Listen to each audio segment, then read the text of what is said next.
Значит, и у меня есть, вот это даже может быть интересно, то, что у меня находится в этом самом ВПНовском, как это, галерея изображений такая есть. То, что сейчас в агентстве печати «Новости» я был приглашен 15 апреля 1965 года. Я старый, как этот мир. Вот. И так получилось, что 15 апреля меня, значит, как бы вот взяли, и, значит, был приказ, я стал собственным фотокорреспондентом агентства печати «Новости» по Белорусской ССР. Вот. И вот то, что я вам сейчас покажу, ну, то, что, допустим, вот, это то, что находится сейчас вот в этом, то, что сейчас АПН продает любому желающему, ну, мне просто как бы это все подарили. Автору от этого никаких денег не идет, что может быть даже плохо, потому что мы как бы имеем право на эти изображения чисто визуально. Ну, все есть, да. Это герои Брестской крепости, снимок, я думаю, 1972 года, вот в то время, да.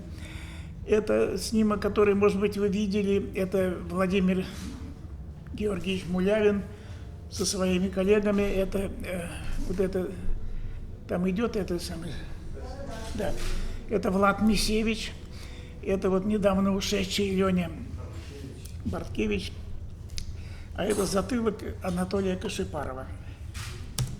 Вот. Это какой-то день города в Минске, мне кажется, где-то вот там какой-то такой. Это то, что они. Это прорыв, это Витебская область, кстати, да? Ушачий, совершенно верно, да. Это Анатолий Аникейчик и Леонид Левин, архитектор, Аникейчик скульптор. Это тоже Аникейчик, это памятник Янке Купалы в Минске. Это тоже какой-то овощной базар, это в Минске, да. А это вот такие огурцы были, значит, это рынок, да, это Комаровский рынок, если кто минчанин, Володя есть, да? Да, вот минчанин.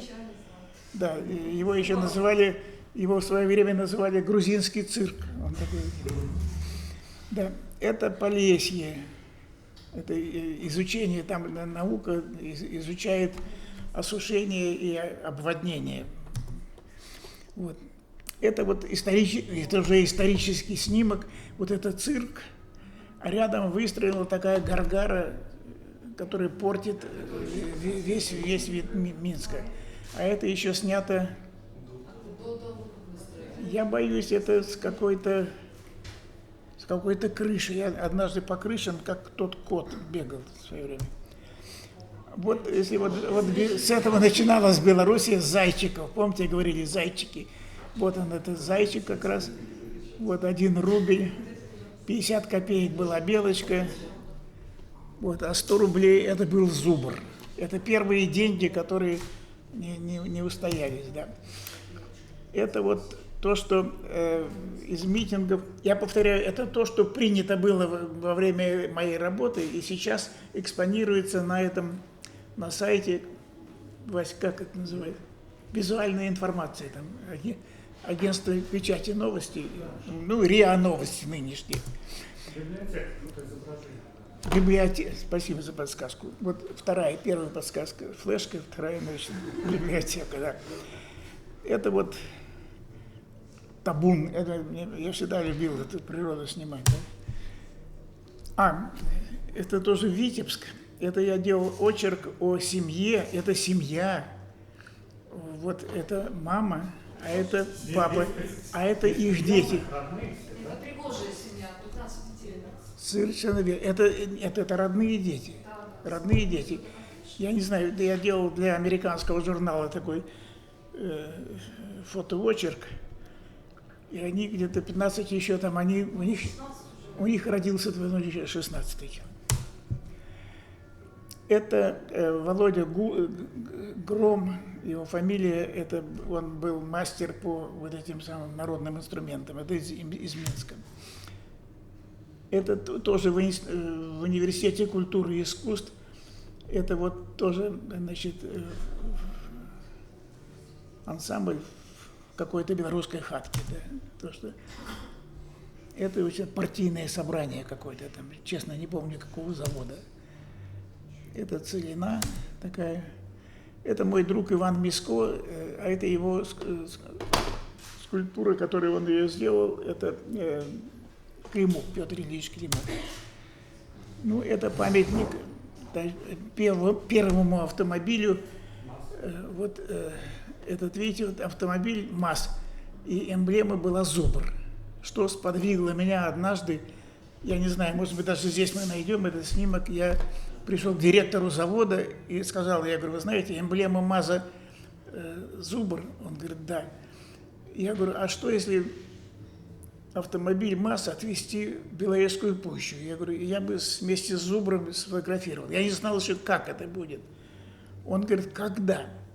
Я говорю, что когда? Когда вы хотели поехать? Я боялся, что он мне скажет, потом передумает. Я сказал, послезавтра.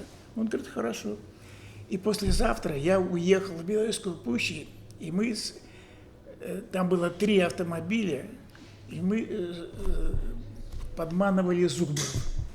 Ну, 2 недели прошло, они вышли, я потом вам покажу. Есть, да, есть. Но здесь еще цветная. Это тоже вот автомобильный завод. Это тракторы, это уборка урожая. Это 1986 год.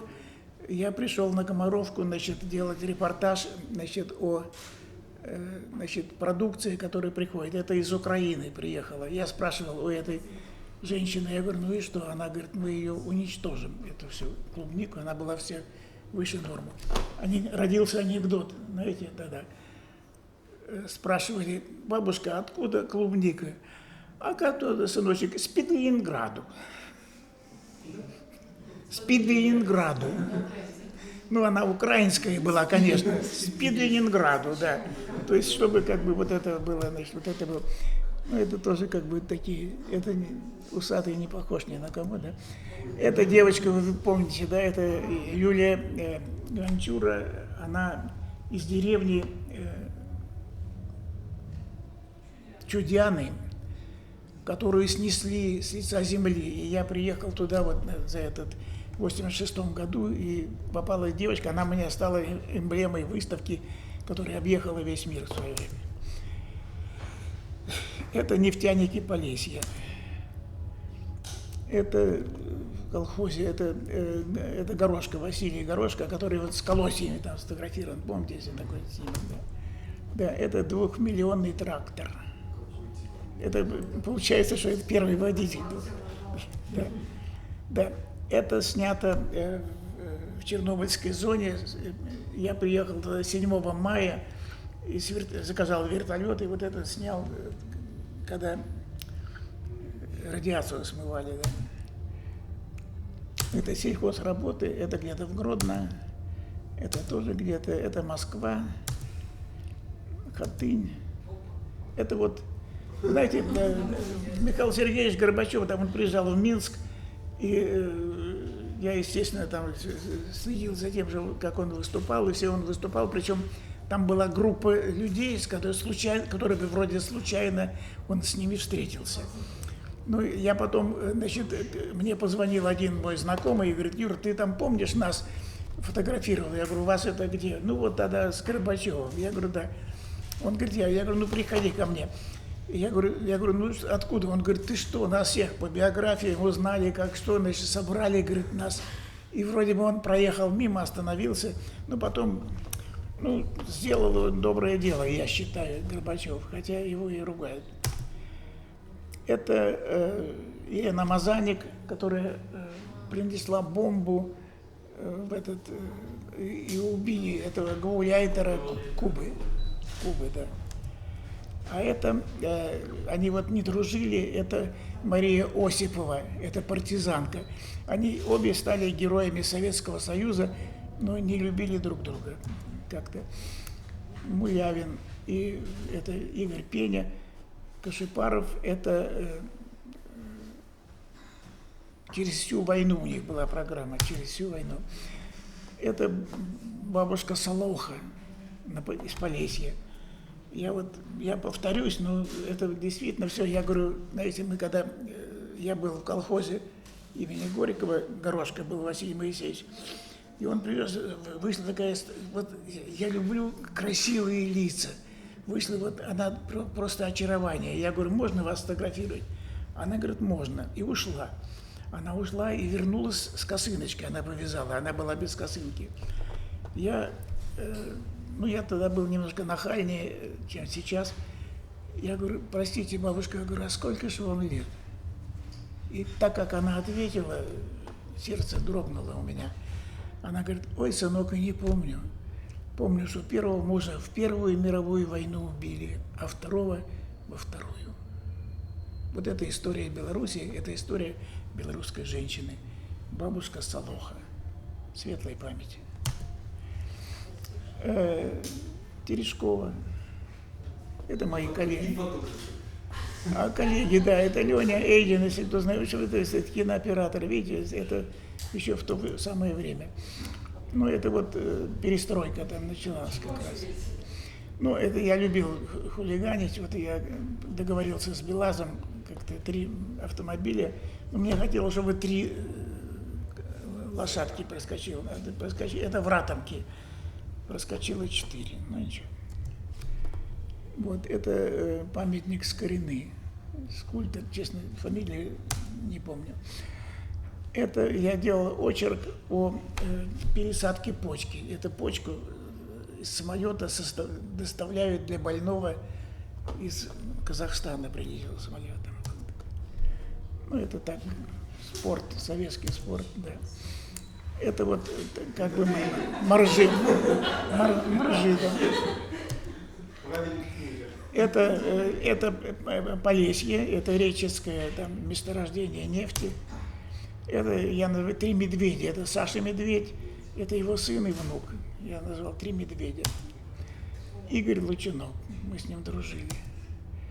Это вот снимок, я повторяю, это то, что там в Москве сейчас, да.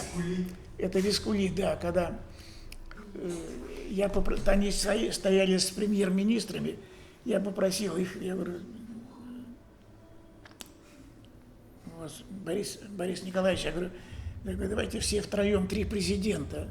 Ну вот они стали вместе, а Ельцин был уже в хорошем настроении, в таком, вот он успел сфотографироваться такой. Это Лучинок и Мулявин. Это бывший музей истории Отечественной войны, сейчас его снесли, он в другом месте. Это колхоз, ну, это такая советская действительность, это все организовано, вот эти самые веселые ребята, тоже все ходят, да, чаепитие, они никогда не пили чай в своих домах, но только для фотографий. Это Брестской крепости воины рожденного 45-го года, рожденные. Это снято в 1965 году. Это был заказ газеты «Правда». На первой полосе газеты он был опубликован, этот снимок. Это Полесье плывет. Это вот вы видели снимок цветной, там это Леонид Левин, архитектор, лауреат Ленинской премии, автор «Хатыни». Это его коллекция деревянных ложек. Я уже говорил, и не вам, может, я говорю, а как у тебя все это началось? Он говорит, коллекция. Он говорит, дочка Галя, а Галя сейчас, Леня, к сожалению, нет, а Галя архитектор заслуженный там все. Она, говорит, плакала, и я, говорит, ей вырезал ложку. Она сказала, о, хорошо. И когда ей давали деревянную ложку, а мне стали дарить, и получилась целая коллекция. Она переставала плакать. Вот. Это Москва. Я даже не знаю, что там строится, может быть, даже гостиница России, да? Где-то. Это Брестская крепость. Спасибо. Это вот Левин и Аникейчик. Левин, это Леонид Левин, это архитектор, а это... Еще раз? мастерской, да? Мастерскую Аникейчика. А это памятник Янке Купала, который Аникейчик Анатолий Александрович выполнил. Сейчас он где-то там снимки был. Это мастерской, да. Это в Солигорске что-то строит, да, такие. Это министр здравоохранения Савченко Николай Евсеевич. Замечательный человек, он и хирург, и министр здравоохранения. Я делал о нем фотоочерк «Два стола» профессора Савченко. И как любопытный человек я всегда задаю вопросы. Или там какие-то, я говорю, Николай Евсеевич, я говорю, ну вот вы знаете человека, что называется, изнутри, как доктор, как хирург, и снаружи, как министр. Я говорю, у вас какие-то вопросы остались? Я говорю, вы все понимаете в людях. Ну, вот такой дурацкий вроде вопрос я ему задал. Ну, я был помоложе. Такими, может быть, как вы, как Василий Анатольевич. То, что он ответил, я вам расскажу, это хрестоматия. Он говорит, мне не все ясно из того, что я видел. Например, я до сих пор не знаю, от чего бьется сердце человека. Профессор, академик, министр здравоохранения, там, и там все звания, там все прочее. Ну вот я потом уже, когда рассказывал это своим, значит, уже там молодым врачам, которые, я говорю, например, это все ясно. Он говорит, да мне все ясно. А он до сих пор тогда не знал. Я понимаю, вот это называется, я называю честность. Заир Азгур. Заир Исаакович Азгур, ну, кто Минск знает, это народный художник СССР там и все прочее. Уникальный человек, мы с ним тоже разговаривали. И он приходил ко мне в мастерскую ВПН и однажды задал мне вопрос. Когда началась перестройка, у него была серия книг «То, что помнится», называется. Серия. Он говорит, Юра, я пишу новую книгу сейчас. Как вы думаете, Заир Исаакович Азгур? Я говорю, он мне спрашивает, как вы думаете, я могу сейчас написать всю правду? Я ему говорю, Заир Исаакович, вы герой соцтруда, депутат Верховного Совета, заслуженный там всех прочих. Я говорю, вы еще сомневаетесь? Он посмотрел на меня хитро, так это прищурился и говорит, нет. И так и не написал, правда. Ну, вы знаете, в Советском Союзе фотокорреспондентов любили. Я не могу сказать, что нам носили на руках, но, по крайней мере, когда я попросил там у этого генерала авиации вертолет, он говорит, пожалуйста. И я в 1967 году, это в день 900-летия, пролетел над Минском. Но этот снимок, который вошел, как бы остался в ВПН, там многие снимки, а я их снимал у меня была камера Mamiya C3, если кто знает, это двухобъективная зеркалка со сменной оптикой. То есть по два объектива, ну, любитель, знаете, да, два объектива, один видоискатель, второй работающий. А это Mamiya C3, значит, с оптикой, со сменной оптикой, по два объектива было. И вот я снимал это все. Но откуда я знал, что можно, что нельзя? А там, не дай бог, горизонт попал. Вот здесь горизонта нет, заметили, да? Вот. А там, значит, где горизонт, это все КГБ, значит, порезало эти пленки, это, к сожалению. Они все смотрели, это военная цензура.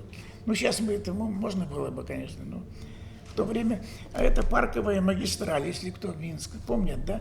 Это вот, тогда еще вот это были такие, вот сейчас это проспект Победителей. Парковая магистраль, когда действительно была магистраль, красота такая. Здесь была как выставка, да, это 900-летию Минска, там, дворец спорта. 67-й год, сколько лет прошло? лет. 33 плюс 21. Спасибо, да. Это вот архитектор Заборский, если кто помнит такого, это председатель колхоза был. Сейчас вспомню. Ну, этот снимок вы видели, да, это, я 9 мая оказался в Бресте и прошел через Вишневый сад, и смотрю, там это сыпется, вот эти лепесточки. Я, значит, тогда в музей пришел, я говорю, слушай, дай мне несколько, нашли там график какой-то, и нашли это 6 ветеранов, которые, я их туда привез. Ну, остальное дело техники, вы знаете. Ну, правда, я открою вам секрет маленький такой, что у меня был мой друг, да, который тряс. Это вот тоже целая история. Кто-то сказал, конечно, это Вася сказал, что за каждым снимком история. Вот это Леня Борткевич, это Ольга Корбут. Это в 1978 году прошел слух. Мне из Москвы позвонили, говорят, Юра, говорит, там Америка трепещет, что вот Корбут и Борткевич, значит, должны соединить в союз, брак. Я говорю, ну хорошо, я говорю, Леня, я знаю, у меня был его телефон, но я, значит, позвонил в филармонию, значит, песняры в Ташкенте, в гастролях. Я говорю, песняры на гастролях должны скоро прилететь. Ну хорошо, слушай, старик, сделай снимок, чтобы они вместе были. В общем, это уже снято 31 декабря. До этого что происходит? Я звоню в Ташкент, я говорю, разыскиваю Борткевича в аэропорту, его там по громкой связи, он приходит уже, значит, в хорошем таком состоянии. Я говорю, Лёнь, что? Он говорит, летим сейчас, говорит, Минск не принимает, потому что туман. Я говорю, да, у нас туман. Я говорю, ну ты держи меня в курсе, потому что, я говорю, знаешь, я говорю, ты говорят, что с Корбут. Он говорит, да, запиши телефон. Я звоню, значит, по этому телефону. Я говорю, Оля, да, представляюсь. Я говорю, знаете, надо сделать снимок для Америки. Она говорит, хорошо, на завтра я ее встречаю. Звонят из Москвы. Я говорю, ну где? Я говорю, Корбут здесь. Я говорю, а Борткевич в Ташкенте. Еще не вылетел. Вот. А что Корбут делает? Я говорю, моется в ванной. Ну, действительно, она приехала. Я честно откровел. В общем, короче, мы потом, значит, потом он прилетел в Киев. Я нашел его в Киеве. Значит, из Киева, я говорю, Леня, бери такси, приезжай в Минск. Он приехал в Минск, но приехал в таком состоянии, что, говорит, дай мне, говорит, ванную принять. Вот, в общем, короче, он принял ванну, я успел сделать, и по фототелеграфу вот этот снимок пошел в Америку. А в Америке она была популярностью вторым человеком после президента США. К сожалению, этот брак распался, и, к сожалению, Оля жива-здорова, мы с ней встречались, и Аленя ушел. Это Белас. Это Корбут, это тоже она. Это вот, это то, что, значит, они с сыном Ричардом, это в Минске еще. В Минске это в квартире на Комсомольской улице. Это Заир Асгур. Это Белас, да. Это у меня был просто, я взял заводной робот такой, я, значит, завел его и вот снял через колесо, там получился такой смешной кадр. Ну, вот такие были компьютеры. Да, это вот тоже. Это вот Савченко Николай Алексеевич, министр здравоохранения. А вот это вот то, что я вам говорил. Там другой, да, другой, потому что это дубль, да. Вот такого кадра тоже нет. Значит, как это все делалось? Значит, если кто был в Беловежской пуще, там есть такой вольер, за которыми, значит, зубры ходят. Значит, этот вольер разобрали, и я загнал туда 3 автомобиля, которые мы приехали. Услышав и понюхав там эти зубры, значит, забились в угол, они, в общем, день их нет, 2 их нет, 3, значит, потом пришел один егерь. Я ему объяснил все, он говорит, я вам помогу. И вот, обратите внимание, вот эти веточки, он нашел какие-то кустики, которые любят эти зубры. И после этого зубры стали выходить, и вот я успел. Это, да, моржи, то есть я делал такой очерк. Вот это тоже хулиганский, я говорю, а позагорать, пожалуйста. Да, это Полесье. Нет войны, это правильно. Это, да, вы знаете, да? Это ветераны, да, это 84-й год, видите. Это Минск. А это вот хирург, это Геннадий Тихонович Козлов, это вот пересадка почки. Вот ту почку, которую там везли, вот она. Это ему, это была целая история. Значит, Геннадий Тихонович Козлов, который, значит, да, ну, Савченко тоже дал команду. Я говорю, я хочу снять эту пересадку почки. Он говорит, идите вот туда-то, туда-то. Я пришел, познакомился с Козловым. Он говорит, категорически, говорит, потому что вы знаете, говорит, это, говорит, дело серьезное такое, всякие фотографии тут не может быть. Ну, я не знаю, как я его уговорил, он говорит, ну ладно. В общем, я с вечера пришел, я, значит, вот эту почку, эту, значит, я встретил, потом, значит, этих всего, меня там одели в какие-то специальные костюмы, все. В общем, короче, в 2 часа ночи там погас свет. Там была катастрофа такая, все. Ну, в общем, в результате под утро все было закончено. Я сел в такси, приехал домой. Через какое-то время, значит, уже я лег спать, потому что целый день, и до того я спал. Звонил этот Козлов Геннадий Тихонович. Юрий Сергеевич, спасибо вам, поздравляю. Я говорю, что случилось? Я говорю, что такое? Больной, извините за подробности, больной пописал. Эта почка заработала, значит, понимаете? То есть он говорит, теперь отныне, говорит, вы на любую операцию приходите к нам. Но я к нему больше не приходил. Тракторный завод. Это Дальба, тоже типа Хатыни. Нет, это не Дальба, это другой памятник сожженной деревни. Где-то не Дальба, другая. О! Вот то, что я вам хотел показать.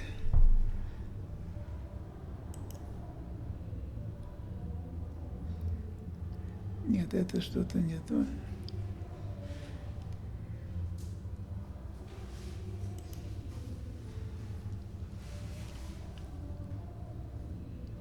Ну, здесь несколько кадров я могу показать. Значит, это я делал очерк о медведе. Медведь символ Олимпиады был, Мишка такой, знаете.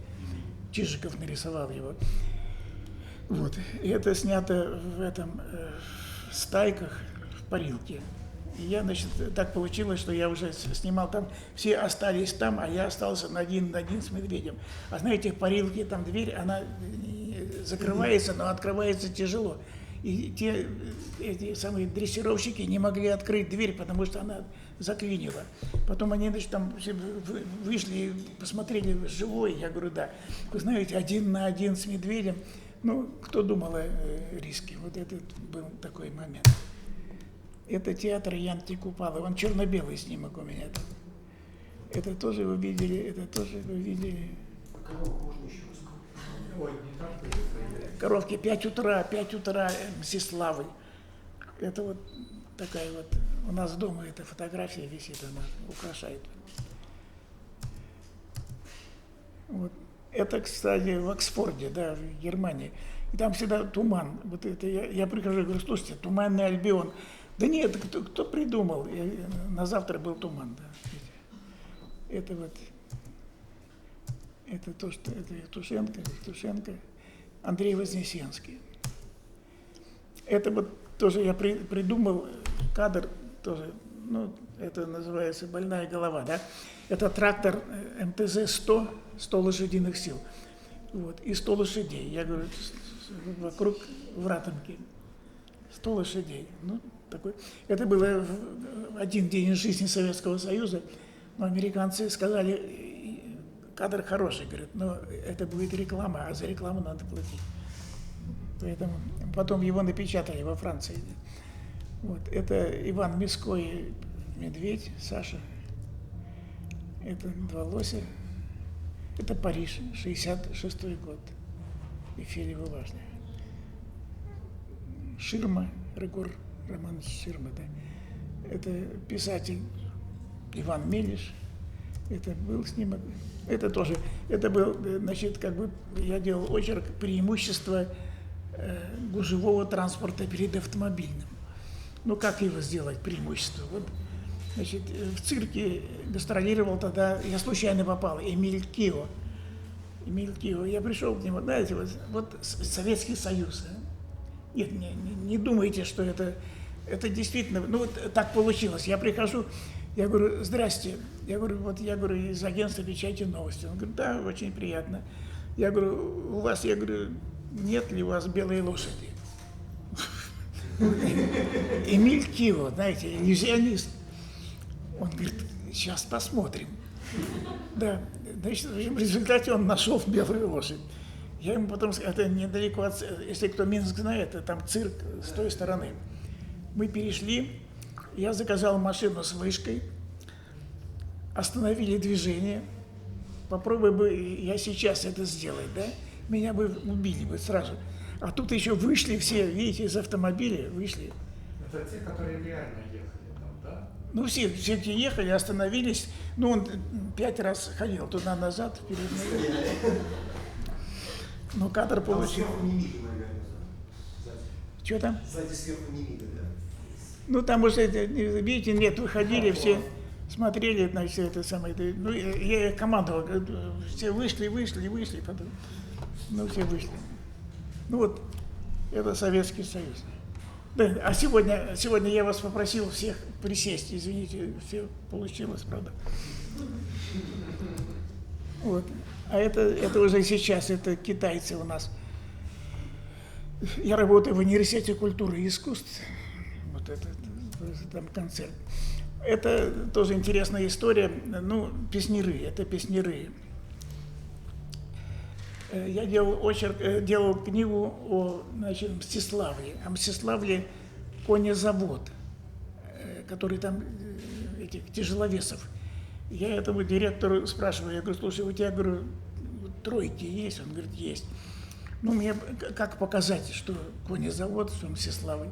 Я говорю, я песняров привезу. Он говорит, ну что вы, это интересно. Ну, в общем, в результате, Володя, я говорю, на тройках покататься. Он говорит, какие проблемы? В общем, мы договорились. В назначенное время, через 3 недели, через дня 4, я пришел к нему, я говорю, Володя, через 4 дня там все. Он говорит, Юра, ничего не получится. Я говорю, а что такое?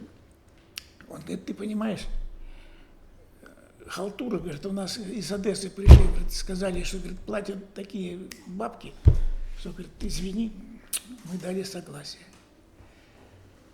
Вот тут, вот я просто посмотрел на него, вот так вот, да, и ничего не сказал. Ну, не знаю, что он прочитал на моем лице. Это было где-то такая дуэль глазами, секунд 20, может быть, да, но не больше, может быть, 30. А он сидел за столом, вот так вот смотрел на меня, потом директору сказал, говорит, не помнишь, как его звать, там, Толя, Вася или Володя, говорит, пиши, говорит, БДШ телеграмму, мы все заболели. И он поехал в Мстиславль, и мы сняли вот этот кадр. Это я ехал в автомобиле, в грузовом, меня 2 мужика держали, чтобы я не выпал из этого. И я тут снимал, это, кстати, Mamiya C3, широкая пленка. Дюк Эллингтон. Если караван, знаете, да? Да, во Дворце спорта был его концерт. И вот этот, уже, вот это все, это думаете, минчане? Нет. Это все прибалты. Это 1970 какой-то год, 72-й, 3-й. Значит, я для Америки делал репортаж такой для в этом самом. И, ну, он выступал и сказал, что вот как раз в этот момент он говорил на аплодисменты, я вас люблю. И там все взрывались, вот это я успел сделать такой снимок. Ну, опять-таки, ракурс. Если вы будете что-то снимать, не стесняйтесь, потому что если оттуда снимать, это уже все. А я пришел на сцену, и вот это как бы, ну, это то же самое, да. Это вот, это мы уже говорили, да, это из окна вечернего Минска. Это Гренобль, это Франция, Гренобль, гонки официантов, 66 год. А это уже вот нынешние, это наши БГУКи, это Белорусский государственный университет культуры и искусства. Игорь Лучинов. Да. Пьер Карден, вспоминал. Пьер Карден в Минске, да. Это вот Сергей Притыцкий. Если кто, ну вот улица Притыцкого минчане знают, если попадете, есть такой фильм «Красные листья». Это революционер, который убил во время суда, застрелил предателя.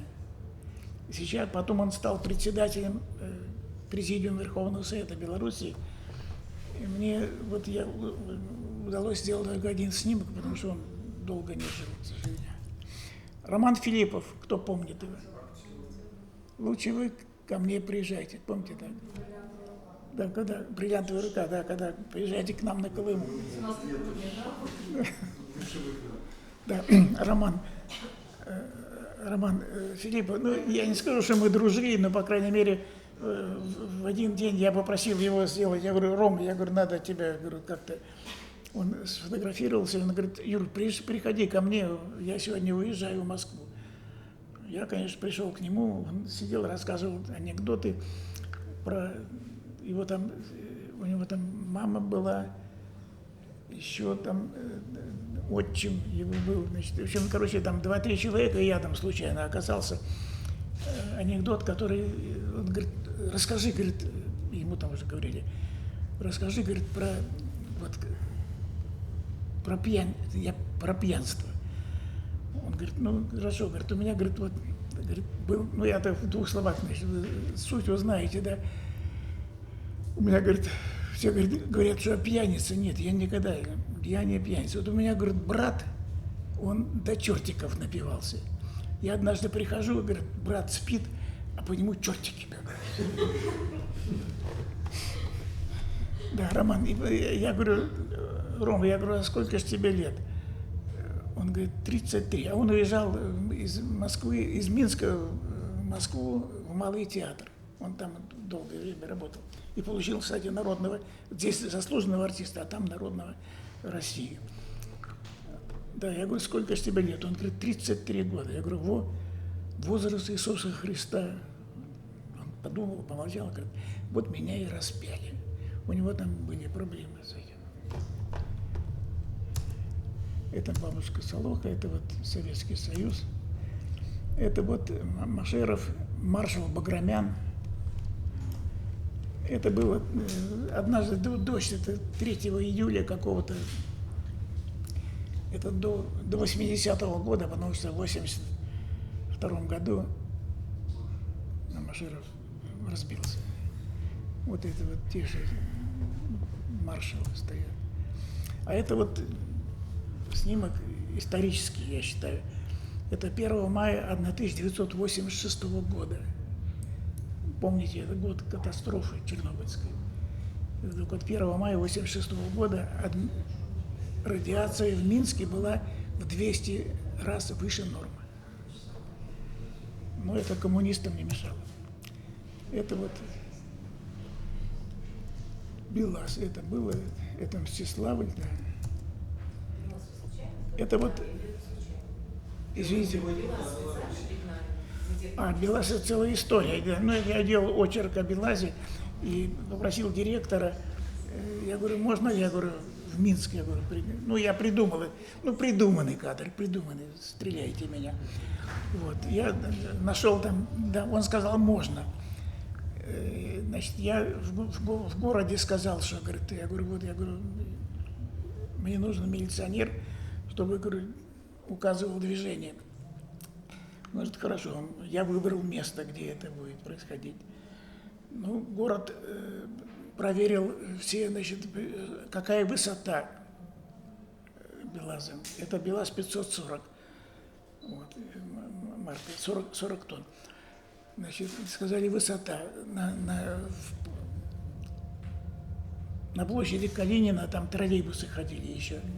Он не проходил, потому что нужно было там подняли провода. Советский Союз.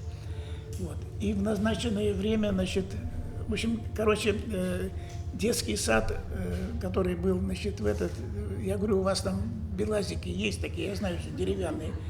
Сказали, нет. Ну, я достал, да, БелАЗики, такая фабрика «Мир». Ну, я к тому, что это вот все это было организовано. Ну, потом была заказана эта машина, видите, там сверху. В общем, дети спали, ну, их разбудили, они ходили взад-вперед. Ну, это все было, да, это все было, значит, в течение вот этого времени. А в это время из газеты «Вечерний Минск» проходил человек, значит, с фотоаппаратом. Ну, я могу назвать его фамилию, Коля Ходосевич такой. Он, значит, успел сделать снимок и пошел, значит, и прежде чем я слез с этой самой лестницы, он напечатал снимок «Случай на перекрестке» назвал. Но ракурс у меня было лучше. А вот это Михаил Степанович Высоцкий, мой друг, академик, генеральный конструктор Минского автомобильного завода. А это все правительство внизу такое. И этот снимок я ему подарил, его напечатали в газете «Советская Белоруссия» 1 апреля. Вот. И он, да, и там все, да, под названием «Лекция», да. Вот. Это, кстати, это все политбюро там сидели, первый секретарь, там все прочее. Ну, все, тем не менее, все, ему, Михаилу Степановичу, понравилось, светлой памяти, хороший человек. Ну, это вот тот самый снимок, который один день из жизни, да.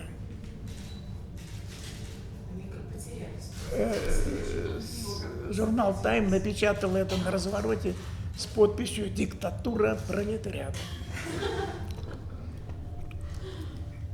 Портрет рабочего, да.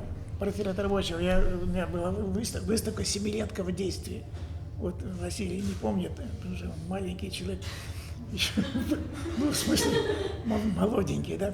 А тогда была «Семилетка в действии». Я принес, это 1966 год.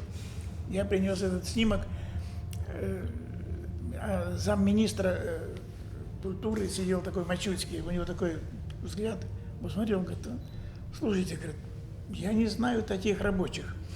А кто-то возьми и сказал, так это Иванов, говорит, был во Франции, говорит, он, это французский рабочий. Ну, французского рабочего мы не будет. Я после этого забрал все остальные снимки, которые приняли, вот, а этот снимок у меня там остался в руках. А в ВПН был такой, ну, если вы знаете, посмотрите в интернете, Николай Дорочинский, был Коля такой Дорочинский, который был такой же, как Прудников. Вот, он делал выставку «Один день, значит, СССР фото-70». Выставка, посвященная 1970 год. Это был юбилейный год, 100-летие со дня рождения. Молодец. Да, Владимир Ильич Ленин, да. Да, 100-летие СССР фото-70 и для Америки. И вот он, Коля Дорчинский, он придумал, значит, карту советскую. Там было 2500 фотографий, 2500 фотографий целиком. Там история, как бы, все это возникало. И карта Советского Союза. И нужно было, значит, квадратный 50 на 50 на фоне карты, там сколько, 230 миллионов было, да, в то время. Ну, сколько было населения СССР. И было 230 портретов, вот, глядящих прямо в лицо. Дрочинский меня встречает, как-то в Москве оказался, он говорит, Юра, у тебя, говорит, портрет есть, вот, глядя в лицо. Я говорю, я вспомнил про этого рабочего. Я говорю, есть. Он говорит, дай. Я ему дал. Из 2500 снимков мой снимок был единственный. И он в результате, американский журнал «Популяр фотографии», я хвасту, имейте в виду, на обложке журнала, посвященного этой выставке СССР-фото-70, был портрет вот этого рабочего из Минского тракторного завода. Я горжусь этим же. Это будет, называется, когда фотография достигла своего пьедестала.